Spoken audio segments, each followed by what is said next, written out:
Nós começamos este programa falando da formação do efetivo da polícia do modo geral e da polícia de giro em particular, porque aquilo que nos é dado a ver, testemunhado por muitos de nós e partilhado nas redes sociais, indicia algumas debilidades na abordagem, quer do cidadão normal, quer na solicitação ou na resposta à solicitação de ocorrências.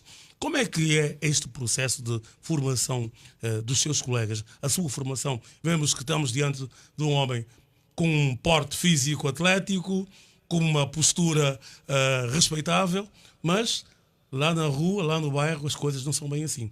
Como é que isso acontece? Pronto, antes agradecemos pelo convite. O processo de formação policial é um processo rigoroso que obedece claramente procedimentos técnicos. Não é uma formação que assenta-se pura e simplesmente na formação técnico ou tático policial, mas também há outra formação relacionada a aspectos psicoemocionais ou psicomorais. Daí que a formação policial acaba por ser um pacote completo e contínuo. Aliás, a formação policial não termina com o jurar da bandeira no final do curso.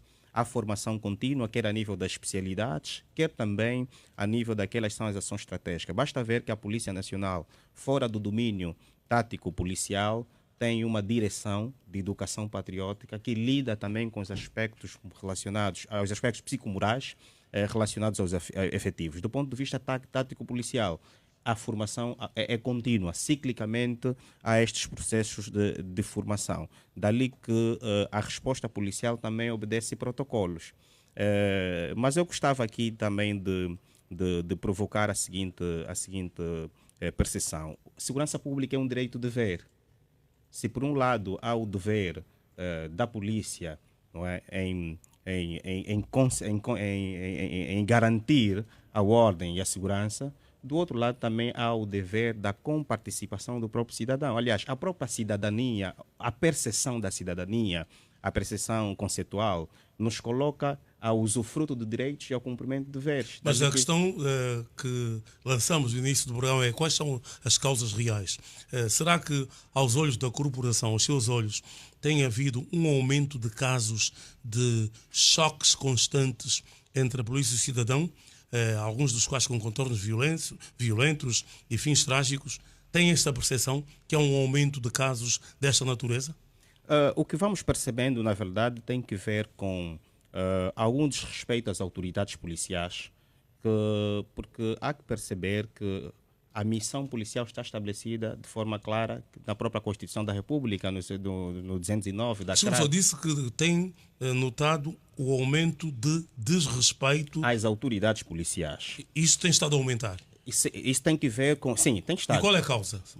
Tem que ver com a falta de percepção de alguns cidadãos relativamente àquela que é a missão da atividade policial.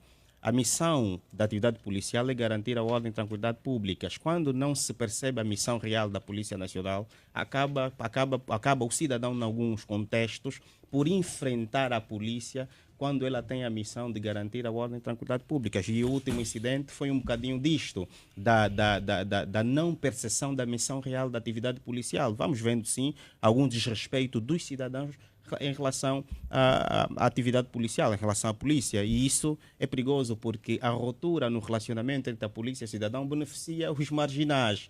E há que perceber que, mais do que estarmos a correr para as consequências, que é impedir que a polícia exerça a sua atividade, as famílias devem trabalhar no construto, no epicentro. Não, nós estamos a perguntar quais são as causas desta situação. Literalmente.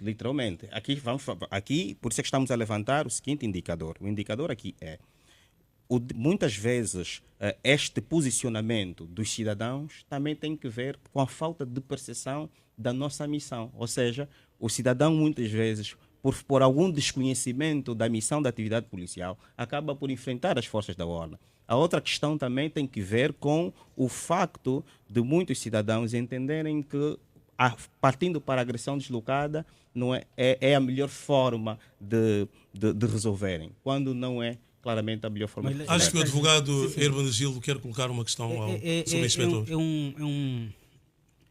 Aqui há uma questão que é preciso não perdermos de vista. Nós estamos sempre numa lógica de olhar para o cidadão como culpado das atitudes das instituições públicas. E esquecemos de fazer uma reflexão contrária. Até que ponto é que a postura do polícia não terá favorecido o comportamento do cidadão no sentido contrário? Será que essa polícia, ao abordar o cidadão naquela circunstância concreta, teve uma postura que impusesse... Mas qual é a sua constatação? Resposta... Ao invés de levantar questões, o que é que o Hermenegildo Tidione acha? Já vou lá chegar. Sim, sim. O que eu estou justamente a dizer é que, muitas vezes, a postura de confiança e de respeito que o cidadão tem para com a polícia depende da postura que a polícia Vamos a exemplos práticos. Enfrenta. Por exemplo, eu quando estive em Cafunfo, naquela circunstância em que fomos retidos naquela casa, a postura do polícia não foi de saber o que nos trouxe. Ou seja, foi no sentido de saber por que nós estamos lá. Em que condição é que foram ao Cafunfo? Em que Como circunstâncias? em Cafunfo, na altura em que houve aquele massacre nas manifestações. Em janeiro de 2021. E eu fui assistir com mais o meu colega. Como ativista, defensor como dos direitos advogado humanos. para assistir um cidadão que foi detido naquelas circunstâncias. Só que nós fomos para lá e logo de imediato apareceram polícias em casa do padre, onde nós estamos hospedados, para saber o que é que nós fomos lá fazer naquela província. Ora, esta postura naturalmente põe como uma condição de eu querer reagir no sentido não só pedagógico, mas no sentido de refletir o tipo de comportamento que a polícia estava a ter e que é reflexo de uma conduta que não é ética e não é apelativa à tranquilidade pública e à segurança do próprio cidadão. Então, é nestes contextos que eu digo que tipo de postura que a polícia não tem tido. Outro exemplo concreto é o que aconteceu ainda nesta semana, que um jovem, um cidadão, que foi detido por polícia e foi colocado em julgamento, que é líder de uma organização da sociedade civil. Friends of Angola. Exatamente. Neste caso em concreto, replicou-se o mesmo comportamento de obrigar o cidadão a acompanhar o polícia à esquadra. Por que razão? Não se explicou. Porque, com que fundamento? Não se explicou, mas simplesmente acompanham porque supostamente estacionam mal a viatura. Repara aqui. Ordens superiores? Exatamente. E repare, este tipo de comportamento, de cumprimento de ordens superiores e que se dirige ao cidadão nesses termos, acaba por estar a cada vez mais ser alimentado por processos legislativos em Angola. Repara que em Angola, inclusive, se quer legitimar este princípio da ordem superior por via, por exemplo, da proposta da lei da segurança nacional. Por via da não é proposta. Já foi aprovado. Já foi aprovado, mas vamos ver até que ponto é que isto foi retirado. Mas na proposta tinha claramente... Vamos só ver então, qual é a opinião. Como estava só para concluir esse meu raciocínio. Vamos distribuir bem as jogadas. Exatamente. Né? Só me e distribuir bem as jogadas devia ser eu a falar. Claro, mas deixa-me só concluir o raciocínio. É que há um conjunto de fatores, quer institucionais do Estado, quer das próprias instituições que representam, do ponto de vista material, o comportamento do Estado, que o cidadão percebe que não há aqui uma intenção de salvaguardar interesses fundamentais e liberdades fundamentais. Vamos ouvir, já que o advogado Hermenegildo falou de factos concretos, um de 2021, mas outro bem mais recente, da semana que hoje finda, Subinspetor Inocêncio da Costa, qual é a sua visão sobre os factos aqui relatados e postos aqui à mesa pelo advogado? Primeiro, queremos sublinhar que existem princípios e valores da atuação policial. E a polícia observa estes princípios. E um dos princípios é o princípio da legalidade, dentre vários. Dali que exonera-se logo essa percepção de ordens superiores, na medida em que a atuação policial obedece ao princípio da legalidade. Dali que toda a atuação deve estar sustentada, não é, diante destes princípios que está estabelecido. Mas perguntaram a um cidadão o que é que veio fazer à província da Lunda Sul ou da Lunda Norte? Não, aqui, no caso em que o agente da autoridade terá convidado o cidadão para o acompanhar na esquadra, não é? Claramente que estaria ali no exercício das suas funções e a obedecer aquele que é o princípio da legalidade. Questionar na superficialidade mas em casa, a atividade, por favor, casa, nós o respeitamos a quando a vossa intervenção e uma questão ética também seria bom. Exato. Então, fazer-se afirmações superficialistas relativamente à atuação policial, nesta questão em concreto que se busca este exemplo, não sustenta claramente aquela que é a visão que levanta. O que queremos dizer é que a polícia observa princípios e valores na sua atividade, o princípio da proporcionalidade, o princípio da legalidade e outros princípios. Mas, só para nós percebermos, a polícia deve observar ou, na sua conduta geral, tem estado a observar? A polícia tem estado a observar. E, ademais, a questão que deve ser chamada aqui, e queremos também exercer aqui alguma psicoeducação, tem que ver com o seguinte: existem níveis de intervenção policial. Sempre que a polícia é chamada para um determinado cenário, a polícia primeiro faz a avaliação dos indicadores de ameaça. E o primeiro nível de intervenção é a polícia de ordem pública, esta que é chamada primariamente a atuar. Se perceber que a situação está a evoluir, ou seja, os indicadores críticos tendem a evoluir, é chamado o segundo nível da intervenção, que é a URP, a Unidade de Reação e Patrulhamento. E depois, se evoluir para o estado crítico, aí vem a polícia de intervenção rápida. E em que nível se situa o uso à arma de fogo, ao disparo letal, mortal? Estamos a falar do incidente tático policial, que já foi claramente expresso no comunicado que o próprio Comando Provincial de Luanda fez sair. É um incidente tático policial, e quando fala-se em incidente tático policial não se fala da clara intenção do agente em fazê-lo, mas estamos diante de uma consequência, não é, que foi causada pelo próprio posicionamento daqueles cidadãos. Ou seja, se não se tivesse se não tivesse se enfrentado as forças da ordem que foram chamadas ali, e em nenhum momento os cidadãos tivessem a postura que tiveram, claramente que o ambiente seria de extrema serenidade, a atuação policial seria feita com bastante equilíbrio e os resultados não seriam aqueles que nós conhecemos. Só mais um dado, subinspetor. Os outros colegas para ele querem também intervir, mas eu ia só insistir com uma questão. Os choques constantes com os vendedores ambulantes, com as jungueiras, também são incidentes tático-policiais. Digamos que a relação entre os vendedores ambulantes, quer seja nos mercados ou na via pública, e os polícias, é quase sempre conflituosa. Como é que explica isso? Primeiro, dizer que a venda em locais públicos, não é? Estamos a falar das estradas, enfim, é uma transgressão administrativa. E a primeira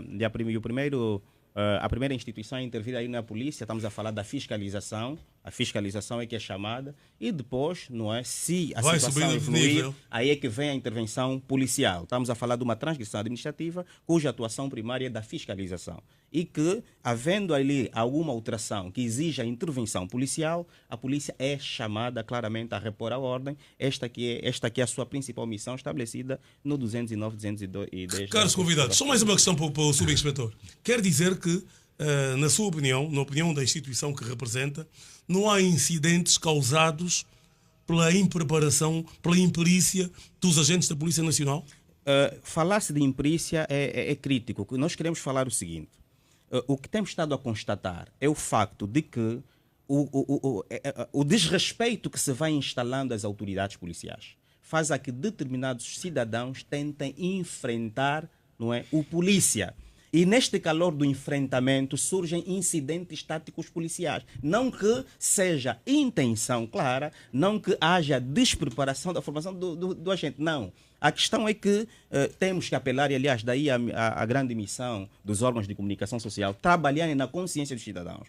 Porque segurança pública é um direito de ver. Atenção, se de um lado a polícia tem esta missão, do outro lado o cidadão tem o dever de participar. E o polícia, só para fechar já, o polícia é um produto, não é, da família, do mesmo modo como o cidadão é o produto da família. Então, mais do que olharmos para o polícia, quem é o polícia, mais do que olharmos, também temos de questionar aqui quem é o cidadão que temos.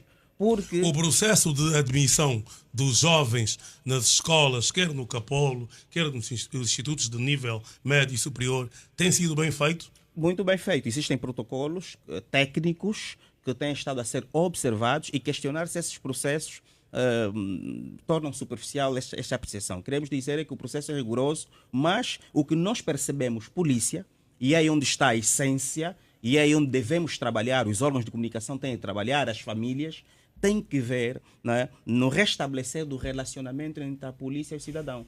Porque esta ruptura que tem estado a haver no relacionamento, primeiro... Há uma ruptura, há uma de facto. ruptura de facto que vai beneficiar o criminoso. Ruptura muito provocada pelo posicionamento de alguns cidadãos que, de per si, tentam enfrentar as forças da ordem quando estão no cumprimento da sua missão. Muito bem. Carlos, deixa só o Lúcio Moral. É rápido, mas vamos tentar 2 minutos cada um. É 2 minutos, é muito rápido. Eu compreendo que a posição do subinspetor é claro que estar sempre na defensiva. Eu trago aqui 2 coisas importantes. Eu penso que precisamos, eu não sei como é que serei entendido, precisamos desarmar a polícia. Quando eu digo desarmar a polícia, é preciso que nós coloquemos aqui elementos que têm a ver com o diálogo. E tem mais. Eu, quando olho para a questão da dependência da Polícia Nacional, eu fico extremamente preocupado. Na medida em que eu estava lendo e veio Dependência institucional? Dependência institucional. Não devia estar no Ministério do Interior? Não tem que ver só nesta linha. Quem é que dirige a Polícia Nacional? Está lá, né? O Presidente da República, na qualidade de comandante em chefe. E o professor Carlos fala de um elemento importante, a questão da repressão. E as ordens superiores serão sempre uma marca da Polícia Nacional a continuar como está. Mas quando falam em desarmar a polícia, quer dizer o quê? Não, quando eu digo, mandar efetivos pelos bairros desarmados? Não nesse sentido ou com porretes literal. apenas? Não nesse sentido literal. É preciso desarmar a polícia. Desarmar a mente. A mente da polícia. E a mente do cidadão, como não, diz claro, o inspetor, eu o subinspetor. concordo que a cidadania tem que ver com direitos e deveres, todo mundo sabe. E nós, enquanto cidadãos, precisamos continuar a apregoar nesse sentido as coisas. E a polícia, como eu disse no início, que o polícia tem responsabilidades de Estado. E essa responsabilidade tem que ser levada não só na farda, mas também na própria consciência. Porque, efetivamente, nós temos relatos e as redes sociais nos ajudam a compreender que nós estamos muito mal. Nós temos uma polícia que não dialoga. Temos indivíduos fardados na rua que são um autêntico perigo para a vida humana, porque a polícia não representa na vida do cidadão. Mas E eu estou a olhar para a questão prática, a questão do dia a dia. Sim.